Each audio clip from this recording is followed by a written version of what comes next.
एक साधारण गांव की असाधारण लड़की। रचना यादव का जन्म मध्य प्रदेश के टीकमगढ़ जिले के कुंडेश्वर गांव में हुआ था। टीकमगढ़, जो कभी ओरछा रियासत की राजधानी था, बुंदेलखंड का हिस्सा है। ये क्षेत्र अपनी प्राचीन मंदिरों, किलों और सांस्कृतिक धरोहर के लिए जाना जाता है। 9वीं शताब्दी में चंदेल राजवंश और बाद में राजपूत शासकों ने इस क्षेत्र को समृद्ध बनाया। कुंडेश्वर गांव छोटा था, जहां मिट्टी की गलियां, खेतों की हरियाली और बैलगाड़ियों की आवाजें जीवन का हिस्सा थीं। रचना के पिता रामलाल यादव एक मेहनती किसान थे। वे सुबह सूरज उगने से पहले खेतों में जाते, धान और गेहूं की फसल उगाते। मां सीता देवी घर संभालतीं। वो चूल्हे पर रोटियां बनातीं, पड़ोसियों के साथ बातें करतीं और गांव के मंदिर में हर गुरुवार को पूजा करने जातीं। टीकमगढ़ के ग्रामीण जीवन में महिलाएं सुबह जल्दी उठतीं, पानी भरतीं, खेतों में मदद करतीं और त्योहारों में हिस्सा लेतीं। दिवाली, होली और नवरात्रि जैसे त्योहारों में गांव रंग बिरंगे हो जाते। रचना बचपन से ही चंचल थी। उसकी बड़ी बड़ी आंखें, लंबे काले बाल और चेहरे पर एक मासूम मुस्कान थी। गांव के स्कूल में वो पढ़ने जाती, लेकिन किताबों से ज्यादा उसे कहानियां पसंद थीं। गांव में कभी कभी घूमते फिरते सिनेमा वाले आते, जो पुरानी हिंदी फिल्में दिखाते। रचना को शाहरुख खान और काजोल की फिल्में बहुत पसंद थीं। वो दिलवाले दुल्हनिया ले जाएंगे देखकर सपने बुनती, मेरी जिंदगी भी ऐसी ही होगी, प्यार, रोमांस और एक खुशहाल परिवार। लेकिन ग्रामीण भारत में लड़कियों के सपने अक्सर परिवार और समाज की मर्यादाओं से टकराते। टीकमगढ़ जैसे इलाकों में, जहां जनसंख्या कम और परंपराएं गहरी जड़ें जमाए हैं, लड़कियों की शादी जल्दी हो जाती थी। रचना की पढ़ाई 10वीं तक ही हो पाई। पिता कहते, बेटी अब घर का काम सीखो, शादी का समय आ गया। रचना के मन में बेचैनी थी। वो सोचती, मैं कुछ बड़ा करना चाहती हूँ, शहर जाना चाहती हूँ, लेकिन गांव की हकीकत उसे रोकती। रचना की एक सहेली थी, मीना, जो पड़ोस के घर में रहती थी। दोनों बचपन से साथ थीं। वो खेतों में फूल चुनतीं, बरसात में कागज की नाव बनातीं और सपनों की बातें करतीं। रचना, तू तो शहर जाकर हीरोइन बनेगी, मीना हंसकर कहती। रचना जवाब देती, हाँ, और तू मेरी मैनेजर बनेगी। दोनों हंस पड़ती। लेकिन मीना की शादी 16 साल की उम्र में हो गई और वो ससुराल चली गई। रचना अकेली रह गई। एक बार होली के त्योहार में रचना ने गांव के चौक में रंग खेला। उसने लाल गुलाबी रंग लगाया और लड़कों के साथ हंसी मजाक किया। लेकिन घर लौटते ही पिता ने डांटा, लड़की हो, संभल कर रहो, इज्जत का सवाल है। रचना चुप रही, लेकिन मन में बगावत थी। वो सोचती, क्यों नहीं जी सकती मैं अपनी मर्जी से। शादी की तैयारी। 16 साल की उम्र में रचना के सपने और बड़े हो गए। वो सोचती, कोई ऐसा आएगा जो मुझे समझेगा, शहर ले जाएगा। लेकिन 18 साल की उम्र में परिवार ने उसकी शादी तय कर दी। मध्य प्रदेश के ग्रामीण क्षेत्रों में शादियां जल्दी होती थीं। रोका और तिलक जैसे रिवाज महत्वपूर्ण थे। रचना के पिता ने कहा, बेटी राजेश यादव अच्छा लड़का है, टीकमगढ़ के पास के गांव से है, अनाज का व्यापार करता है। रचना ने विरोध नहीं किया। वो सोचती थी, शायद यही उसका सपना सच होने का रास्ता है। राजेश यादव टीकमगढ़ के बालदेवगढ़ तहसील के एक गांव से था। बालदेवगढ़ अपने प्राचीन मंदिरों और किलों के लिए जाना जाता है। राजेश के पास एक छोटी सी अनाज की दुकान थी, जहां वो गेहूं, चावल और दालें बेचता। वो साधारण दिखने वाला, मेहनती इंसान था। शादी की रस्में पारंपरिक थीं। पीली चिट्ठी में रचना के पिता राजेश के घर गए। शादी की तारीख तय हुई। शादी का दिन आया। रचना ने लाल जोड़ा पहना, माथे पर बिंदी, हाथों में मेहंदी। जयमाला में दोनों ने एक दूसरे को माला पहनाई। सप्तपदी में अग्नि के चारों ओर 7 फेरे लिए। कन्यादान में रामलाल ने रचना का हाथ राजेश को सौंपा। गांव वाले नाचते गाते। रचना के मन में उमंग थी। वो सोचती, ये मेरी नई शुरुआत है। शुरुआती दिन खूबसूरत थे। राजेश रचना को प्यार करता। शाम को दोनों गांव के बाहर टहलने जाते। रचना, तू मेरी रानी है, राजेश कहता। वो टीकमगढ़ के ओरछा किले घूमने गए, जहां राम राजा मंदिर में पूजा की। रचना को लगता उसका सपना सच हो रहा है, लेकिन जल्दी ही हकीकत सामने आई। राजेश की दुकान में घाटा होने लगा। बाजार में अनाज के दाम गिरे और परिवार का दबाव बढ़ा। राजेश की मां रचना से कहती, बेटी घर संभालो, दुकान की चिंता छोड़ो। रचना चाहती थी कि राजेश उसके सपनों को समझे। वो कहती, चलो भोपाल चलें, वहां नौकरी करो। राजेश हंसकर टाल देता, लेकिन अंदर से चिढ़ता। छोटी छोटी बातों पर झगड़े होने लगे। रचना, तू ज्यादा फिल्में देखती है, गांव की औरत बन, राजेश ताने मारता। रचना का दिल टूटता।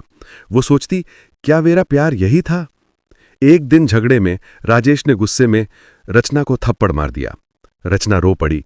उसने मीना को फोन किया, जो अब ससुराल में थी। मीना, क्या करूं, ये प्यार नहीं, बूझ है। 5 साल बाद दोनों ने आपसी सहमति से तलाक ले लिया। ग्रामीण भारत में तलाक दुर्लभ था, लेकिन रचना ने हिम्मत दिखाई। गांव में अफवाहें फैलीं। रचना ज्यादा महत्वाकांक्षी है, शादी नहीं निभा सकी। रचना मायके लौट आई। वो खेतों में काम करती, लेकिन मन उदास था। मीना ने सांत्वना दी, चिंता मत कर, दूसरी बार सब ठीक होगा। तलाक के 2 साल बाद रचना के परिवार ने दूसरी शादी तय की। इस बार लड़का था विजय सिंह, उत्तर प्रदेश के झांसी के पास महेबा गांव से। झांसी रानी लक्ष्मीबाई की भूमि, बुंदेलखंड का गौरवशाली शहर है। 1613 में ओरछा के राजा ने यहां किला बनवाया था। विजय एक ट्रक ड्राइवर था, हंसमुख और मिलनसार। रचना को वो पसंद आया। शादी रात में हुई, जैसा यूपी में रिवाज है। चूड़ा सेरेमनी में सास ने रचना को लाल चूड़ियां पहनाई। रचना ने सोचा इस बार सब अच्छा होगा। शुरुआती महीने खूबसूरत थे। विजय रचना को घुमाने ले जाता। वो झांसी फोर्ट गए, जहां 1857 की क्रांति की कहानियां सुनी। विजय कहता, रचना तू मेरी जान हो। लेकिन विजय की नौकरी की वजह से वो हफ्तों घर से दूर रहता। रचना अकेली पड़ गई। वो ससुराल में सास ससुर के साथ रहती, लेकिन मन बेचैन।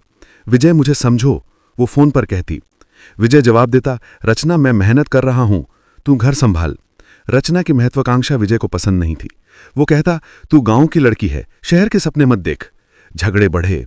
एक रात विजय ने गुस्से में रचना पर चिल्लाया, तुझे सिर्फ अपने सपने दिखते हैं, मेरी जिंदगी का क्या। रचना रोती रही। 2 साल बाद दोनों ने अलग होने का फैसला किया। रचना फिर मायके लौट आई। अब उसकी उम्र 30 के करीब थी।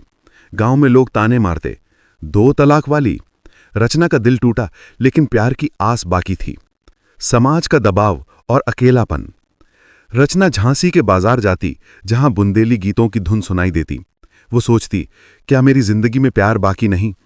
उसकी छोटी बहन रीता कहती, दीदी अब शादी मत करो, समाज क्या कहेगा। लेकिन रचना जवाब देती, रीता मैं अकेले नहीं जी सकती, मुझे प्यार चाहिए।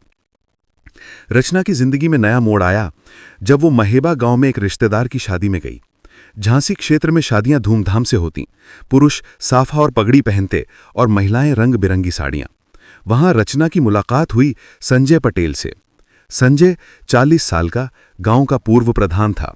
वो शादीशुदा था, 2 बच्चों का पिता, लेकिन रसूखदार। उसका घर बड़ा, जमीनें और गांव में दबदबा। संजय की नजर रचना पर पड़ी। कौन हो तुम? उसने मुस्कुराकर पूछा। रचना शर्माई, टीकमगढ़ से हूं। संजय का बात करने का तरीका, उसका रुतबा रचना को प्रभावित कर गया। वो सोचती, ये आदमी मुझे समझ सकता है।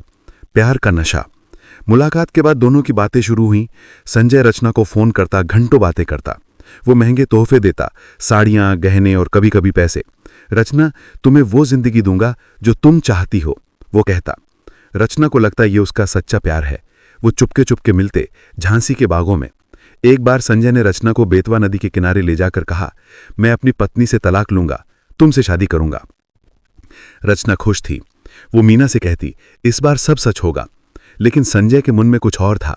वो रचना से सिर्फ समय गुजारना चाहता था। गांव में उसकी इज्जत दांव पर थी। वो रसूखदार था और शादी का वादा सिर्फ बहाना, दबाव और जिद। रचना शादी की बात करती, संजय वादा निभाओ। संजय परेशान होने लगा। उसका रुतबा, परिवार और गांव की इज्जत खतरे में थी। वो रचना से पीछा छुड़ाना चाहता था। रचना जिद करती, फोन करती, मिलने बुलाती। संजय ने अपने भतीजे संदीप पटेल से बात की। संदीप 25 साल का था, संजय का विश्वास पात्र। चाचा, रचना ब्लैकमेल कर रही है। संजय ने झूठ बोला। दोनों ने प्रदीप अहिरवार को शामिल किया, जो संजय का सहयोगी था। ग्रामीण भारत में प्रेम प्रसंग अक्सर हिंसा में बदलते, जैसे ऑनर किलिंग। संजय जानता था कि समाज उसकी इज्जत का सवाल बनाएगा। हत्या की रात 13 अगस्त 2025 की शाम थी। संजय ने रचना को फोन किया, आज मिलते हैं, मैंने शादी का फैसला कर लिया। रचना खुशी से उछल पड़ी। उसने अपनी सबसे अच्छी लाल साड़ी पहनी, मेकअप किया और मीना से कहा, आज मेरी जिंदगी बदल जाएगी। संजय ने उसे महेबा गांव के बाहर एक सुनसान जगह पर बुलाया। रचना पहुंची। संजय की कार में बैठी। संदीप और प्रदीप भी थे। ये मेरे दोस्त हैं, संजय ने कहा। रचना को थोड़ा अजीब लगा, लेकिन वो उत्साहित थी। कार चल पड़ी। रचना शादी की प्लानिंग की बातें करती। संजय, हम कहाँ हनीमून जाएंगे? संजय मुस्कुराया, सब हो जाएगा। विश्वासघात। कार एक सुनसान जंगल पहुंची। रचना को अजीब लगा। संजय, हम कहाँ जा रहे हैं? उसने पूछा। संजय ने कहा, एक सरप्राइज है। अचानक संदीप ने पीछे से रचना का गला दबाया। रचना छटपटाई। संजय, क्यों? संजय ने उसका मुंह दबा दिया। कुछ मिनटों में रचना की सांसें थम गईं। उसकी आंखों में आखिरी बार विश्वासघात का दर्द था। संजय, संदीप और प्रदीप ने बॉडी को कार से निकाला।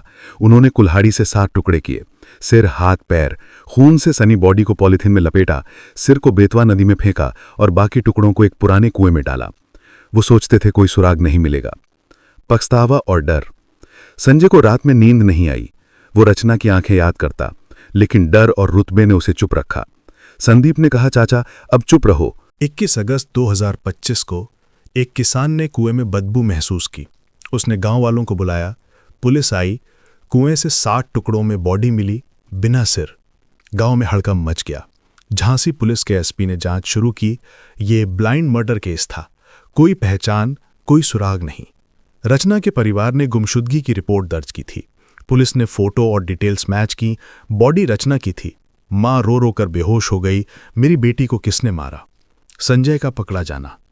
पुलिस ने रचना के फोन रिकॉर्ड्स चेक किए। आखिरी कॉल संजय से थी। संजय को बुलाया गया।